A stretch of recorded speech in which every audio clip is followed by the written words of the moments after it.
Update, brought to you by Simcox Advocates, advising businesses and families since 1949. Visit simcox.com or call 690 300. Manx Radio's Update with Andy Wint.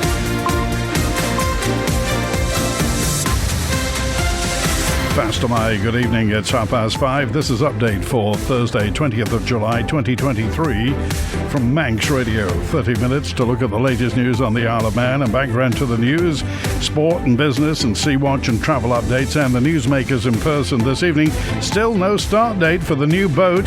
Heritage Railways still in doubt. Are we safe from the measles outbreak? £12 per hour to pay your way on the Isle of Man, and demolishing Castletown Fire Station is a mistake, says Tony Brown. Man Benham for all your business and legal needs. First of all, at 29 minutes ahead of 6 o'clock, the Update News headlines. Fast to my Christian Jones. Fast to my. Anoncon MHK has questioned if a general election could be called following the sacking of the Infrastructure Minister. Rob Callister, who was dismissed from his ministerial role last year by the Chief Minister, says confidence in the current administration is at an all-time low. You now have to earn more than £12 per hour to be able to pay for all essentials on the island ban. Figures from the government show the increased cost of living over the last year has set the living wage at £12.01 per hour. And cost of living pressures are still having an impact on pet owners, some of whom are being forced to give up animals.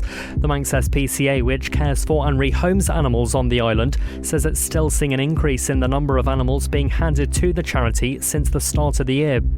In international news, the police watchdog is to review how the Metropolitan Police Force handles allegations made against a former PC and convicted serial rapist, David Carrick. A series of complaints were made against him when he was a serving officer, and they want to see if there could have been earlier intervention. Hospitals in England are subject to Christmas-like emergency-style cover while consultants are on strike. They're walking out until Saturday morning over pay and conditions. And Ronan Keating has performed a musical tribute at his brother's funeral. Kieran died in a car crash in County Mayo at the weekend.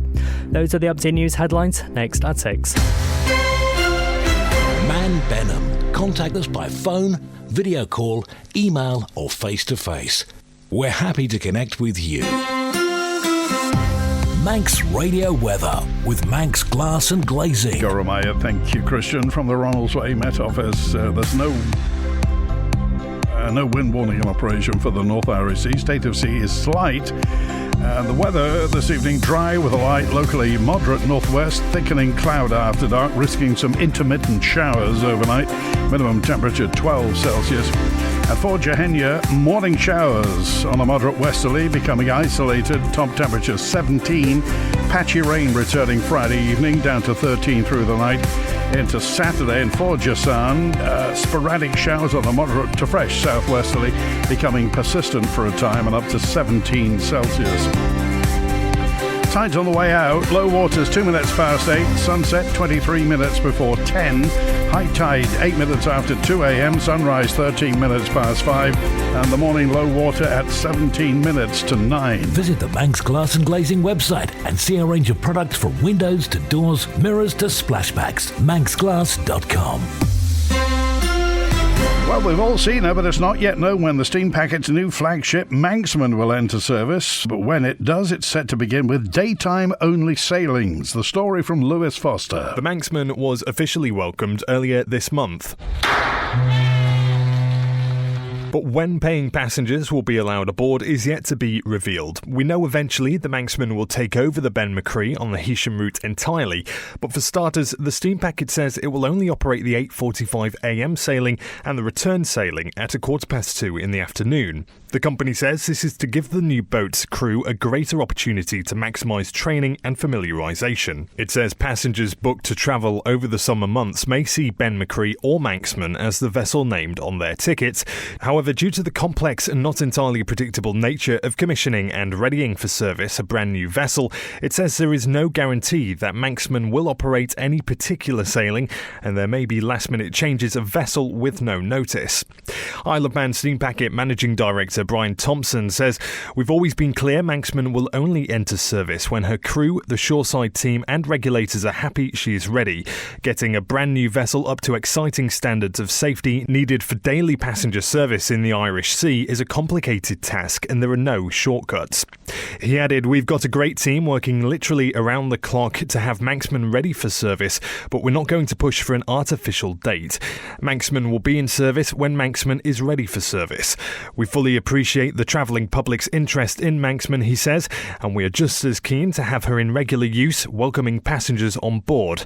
Let me reassure everyone that every effort is being made, but it's also important to remember Manxman is due to serve the island for the next 20 plus years, so it's worth taking a little time to get everything right at this stage." You now have to earn more than £12 per hour to be able to pay for all essentials on the Isle of Man. Figures from the government show the increased cost of living over the last year has set the living wage at £12.01 per hour, an increase of 96p over the last year. The story from Sian Cowper. The voluntary rate is designed to calculate the minimum salary needed to afford basic opportunities, goods and services to participate in society. This year's report shows living as a single male in the Isle of Man costs £404.23 per week, requiring a wage of £12.36 per hour, while for single women it's £413.91 or £12.74 per hour. For couples, the weekly cost is £565.23 or £8.06 per hour. But for households with children, the hourly rate is much higher, with a single person with 3 kids needing £22.97 per hour, while a couple with 4 children would need to earn almost £1,400 per week. The living wage also takes into account tax, national insurance and benefits. The updated rate means the Isle of Man's living wage is now £1.11 higher than the UK, which is due to update its figure in September. The Isle of Man does use a different formula than the UK to calculate its living wage, adding an additional cost for travel, allowing for higher private sector rents and removing retailers not present on the island. The Isle of Man government has committed to transition minimum wage to the level of the living wage by 2026. Update brought to you by Simcox Advocates, advising businesses and families since 1949. Visit simcox.com or call 690 300. This morning's Birmingham flight was cancelled at Ronaldsway. There have been a couple of delays earlier this afternoon, but fingers crossed everything seems to be okay. I'll give you more updates later on in the travel. And the Ben McCree's just in the bay at the moment. Concerns are growing in the UK that there could be a measles outbreak given the low uptake of the measles vaccine, also known as MMR. And a similar risk could be growing on the Isle of Man. Professor Hugo van Woerden's got this advice. Anyone who's never had an MMR vaccine is at slightly higher risk of catching a measles infection. In the Isle of Man, we're starting to see a slight decline in the second dose of MMR. So data shows that 92.1% of children have had the first dose of MMR around 1 year, but that only around 78.5% have had 2 doses, with that second dose, between 3 and 4 years of age. So at the moment, there's a small concern that there could be a few cases of measles in the community, people who are travelling to the UK, particularly maybe the London area. We would suggest that any teenagers or young adults who've not had MMR vaccine think about having a booster dose, and that's easy to organise with your GP practice. MMR is part of the Manx Care Routine Childhood Immunisation Programme, and as I've said before, it's normally given about 1 year old and again between 3 and 4 years of age. Somebody who's had both doses, we believe, has around about 99% long-term protection from catching measles. If a parent's not sure whether their child has had the 2 doses of MMR, the easiest way to check is in the Red Book, which is usually completed when a child goes along for an immunisation. And young adults or teenagers can also phone the GP practice and ask the receptionist to check their records to see whether they've had an MMR vaccine. There's a greater risk of catching measles if travelling abroad, and so if someone's thinking about going abroad, over the summer, it may be worth thinking about whether you've had the measles vaccine. And MHK is questioning whether a general election should be called, claiming confidence in the current government administration is at an all-time low. Follows the sacking of Infrastructure Minister Chris Thomas, MHK, and the Chief Minister's decision to take on the department himself to initiate a more rapid reform process. The MHK in question is Onken's Rob Callister, who was also dismissed from his ministerial post last year by Alfred Cannon. He says questions are now being asked. I think what it does, it underlines some serious problems that are happening within our political structure at the moment. I've been now in post for 7 years, and I have seen previously, and I've followed politics for most of my life, I've actually seen chief ministers give ministers support, and I'm not seeing that here today. Ministers either take a certain line or make a certain decision, and if the chief minister feels right, he will just remove them if it doesn't go with that way.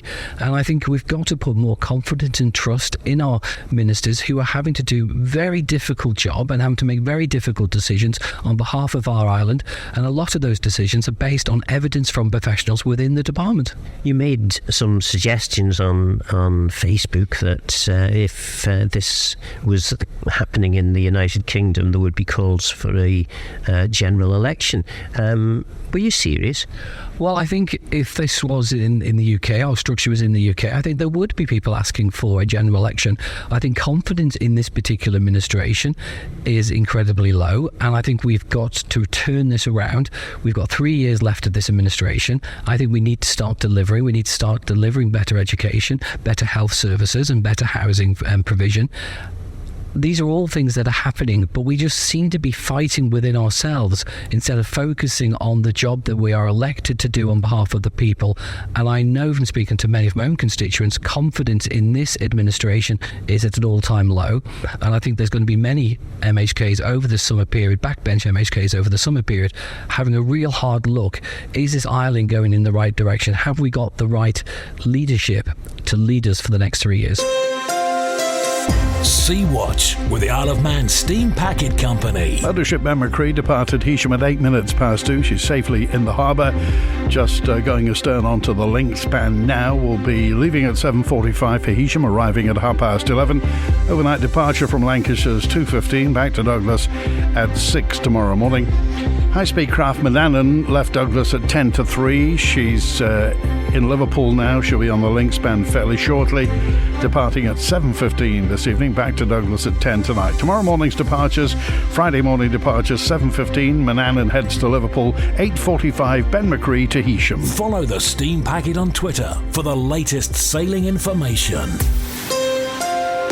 The future of the Isle of Man's heritage railways remains in question after the Garth MHK Daphne Kane queried how maintenance will be impacted by cuts to the Department of Infrastructure's budget. Daphne Kane believes their suggestions reductions in the railway are on the horizon, but wants guarantees from COMIN, the Council of Ministers, that they represent more to the Isle of Man than just what they bring economically. The Chief Minister's failure to give any kind of reassurance or categorical, unequivocal response to say that he supports the heritage rail and that its value, it's not just a cost-benefit analysis, its value is in terms of well-being and part of the island's DNA, I think people have called it.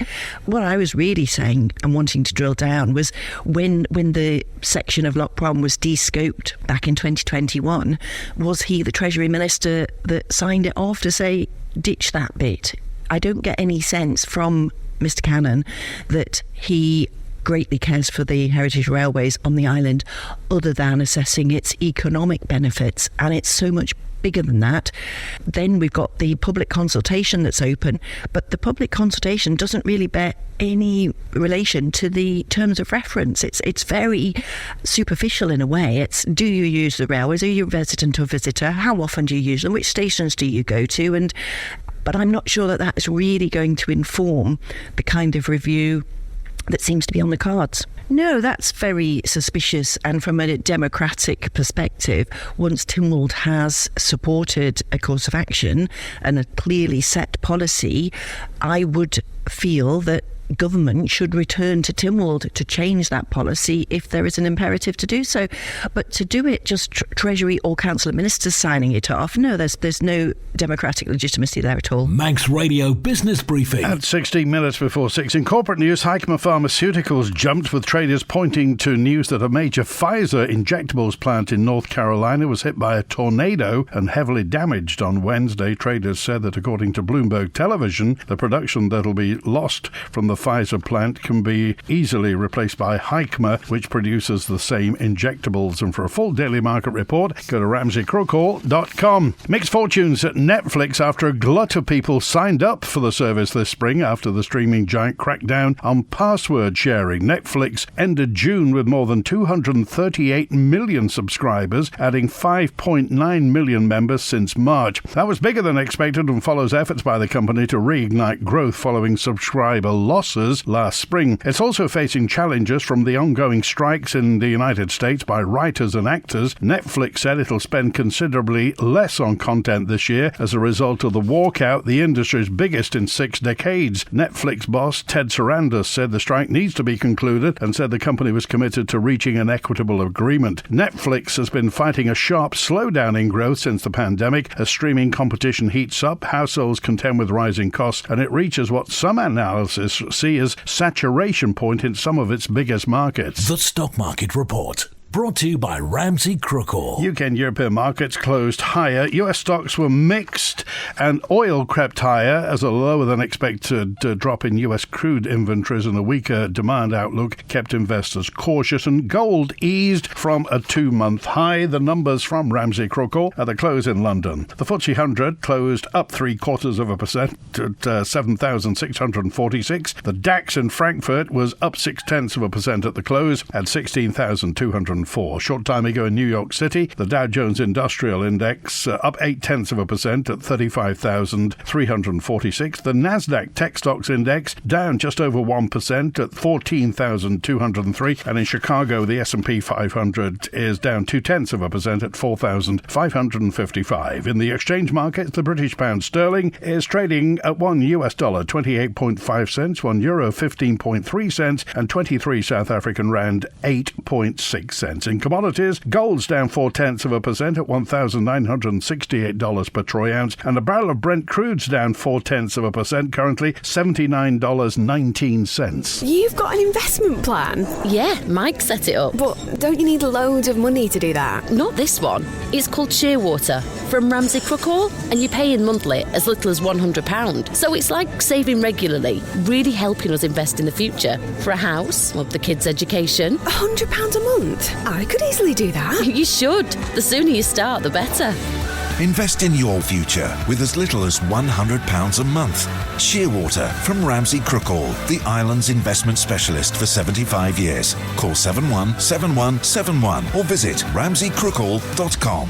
Licensed and regulated by the Isle of Man Financial Services Authority. A former Chief Minister claims Castletown Commissioner's decision to demolish the old fire station will put a burden on ratepayers. The local authority says people had lodged expressions of interest in the building but still want to demolish it subject to planning. But Tony Brown says it's an asset to Castletown and should be kept. To be honest, I'm very concerned at the statement that's been made by the commissioners, where they've actually made a statement that they are now gone for planning permission to demolish the former fire station that's in the centre of Castletown. They indicate that they want to demolish it and make it into a temporary car park / coach park for the town. Now, Castletown sadly has a history of this happening with commissioners over decades, where they board areas, pull them down and then do nothing with them for a substantial bit of time. But very importantly, I don't understand the logic of why they want to demolish an asset to the town. It's cost the ratepayers over £200,000 to buy the fire station a few years ago. That means there's a debt on the town for about 20 years, I suspect, in borrowings. And the town has not got much income. Its rate-borne income is actually quite small. So a penny rate, so when your rates go up by a penny,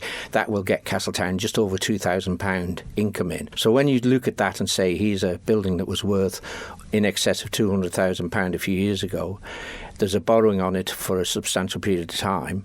The ratepayers are funding that, and many of the ratepayers are struggling in Castletown now. We had a substantial rate increase this year of 14%, and on top of that, the Commission has also increased the refuse disposal charge substantially. So I don't understand the logic based on the very limited information they've given out, which is what they tend to do. Why would they want to demolish a perfectly good building, one that may need a bit of repair to, but perfectly good? Update brought to you by Simcox Advocates. Manx Radio Sport. Faster my Rhiannon Evans. Faster my good afternoon. Starting in football, and the Castletown ladies football team is on the hunt for new players. Training is on Wednesdays 6:30 until 8 p.m. at Castletown Football Club. Anyone over the age of 16 is welcome, and no previous experience is necessary. For more information, you're asked to call Coach Keno on 464063. That number again is 464063. And it's hoped that a boost in the number of female players will help women's football overall on the Isle of Man. If you're interested in dabbling in a new sport this summer, handball is also looking for people to help boost its numbers. Old, new and returning players are being welcomed down to training, which takes place every Thursday for the next 5 weeks, starting from today. Training is taking place at Bemma Hague, 6 until 8 p.m. Weekly subs are £7 or £3 for students. More details can be found on the Isle of Man Handball Facebook page. And if Wimbledon has had you wanting to pick up a racket and whack some balls around, then you're in luck, because there are free tennis coaching sessions being held this Sunday. Classes are taking place at Ramsey Grammar School on the outdoor courts, and also at the Tommy Clucas Community Sports Centre in Peel. In Ramsey, sessions are on from 10 until 11 a.m. for ages 5 to 8 and 11 until 12 for those aged 9 to 14. And in Peel, 5 to 8-year-olds are on from 4:30 to 5:30 p.m. and those aged 9 to 14 have their session from 5:30 to 6:30 p.m. Details on how to book can be found on the Tennis Isle of Man Facebook page. Manx Radio Travel, driven by Quayside Tyres and Service Centre. Next inbound at Ronaldsway is the 528 Loganair from Liverpool, showing on time. The 8:05 EasyJet from Manchester is on time. The 8:30 Loganair from London City, showing on time. The 9:25 EasyJet from Gatwick, fingers crossed, showing on time. Outbound tonight, 6 o'clock Loganair to Liverpool, patient transfer plane, that's on time. The 9:25 EasyJet to Manchester on time, and 9:05 tonight, last out, EasyJet to London Gatwick. On the roads, gravel roads closed between Harbour Road and Fairway Close, Onchan. They're doing some gas upgrade work there. Garth Road's closed between Tosselby Road and the Foxdale Road for bridge replacement work. East Quay Peel's closed between the House of Manannan and the Road Bridge. The Ballymenic Road in Jerby's got phase closures for some water main replacement. In Douglas, temporary lights on the Victoria Road just by the Falconcliffe Terrace Junction for water main work. Packhorse Lane Baldrine's closed for resurfacing. Port Cornet Road in Glenmona's closed for emergency road repairs. There are temporary lights on the new Castletown Road near the Santon Motel. They're doing some patching work there. Temporary lights on Station Road, Port Erin near Ballamadrel for gas work. This weekend, the Viking Longboat Racers are in Peel on Saturday, and the Grand Fondo cycling events on this weekend. On Saturday, the mountain road's closed from Barrule Park Ramsey to the Faulty Will Road from 9:30 to midday 30, and the restrictions around the Murrock, Park Road, North Shore Road, Ballaclone Road in Ramsey from 3:30 to 5:30. And on Sunday, a number of routes around the Isle of Man are going to be affected by the Grand Fondo. More details at grandfondoisleofman.com. H&HMotorcycles.im for all your motorcycle requirements. Southgate Industrial Estate, opposite Quayside Tyres. Call 665646. Cost of living pressures are still having an impact on pet owners, some of whom are being forced to give up their animals. The Manx SPCA, which cares for and rehomes animals on the Isle of Man, says it's still seeing an increase. Here's the PR and fundraising officer, Krisha Borak. More younger dogs are coming in for rehoming, and that's either due to obviously financial issues, maybe it's due to housing, people taking on second jobs, not having the time for the dogs. We're seeing quite commonly collies are coming in recently. top of dogs, we're also getting quite a lot of cats. It's kitten season for us at the minute at Manx SPCA, and a thing we have noticed, as we do every year, is that black cats and kittens don't seem to be most popular for the public to adopt. I think those with animals already, vet fees is obviously a massive issue. Vet fees have obviously gone up, and the cost of food, etc., and toys to care for the animals gone up as well, and overall caring for themselves if they've got children, families to look after, rent to pay, food to buy for themselves. It's, and insurance is also another one that's also gone up as well. It's very expensive these days to just to be able to get by day. We understand that people are struggling. We're not here to judge it at all. We've all been in that position, and I think that is one of the main causes for people having to rethink about their dogs and give them a better chance of a better life, really. Unlike the UK, during COVID, we didn't have many dogs brought in. Although lots of dogs were brought in from the UK as puppies and lots of breeding, we're starting to see an increase now. This year alone, we have already outdone our figures from last year at this time of the month. So we have seen an increase. However, the dogs that are coming in, they're quite friendly and they are getting adopted quite quickly. One of our longest dogs a few years ago was with us for 9 years. He was a staffy.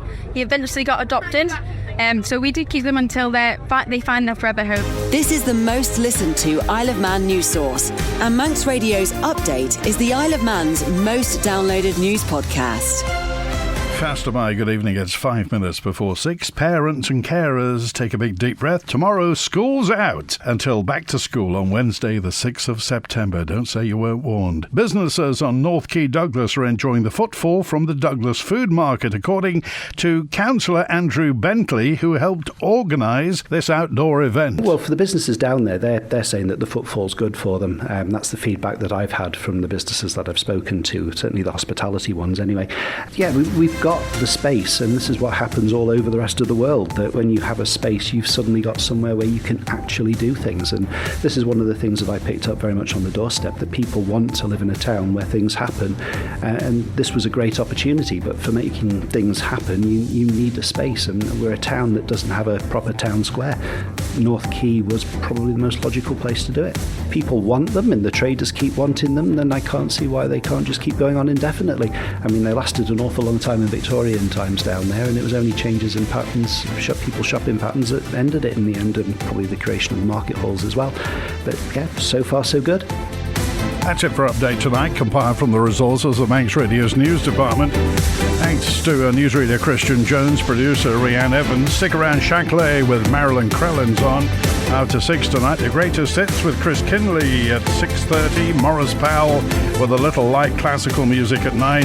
And Rhiann's back with a late show after hours at 10 o'clock tonight. That's it from Andy. Back tomorrow night for Friday's Update at 5:30. WINT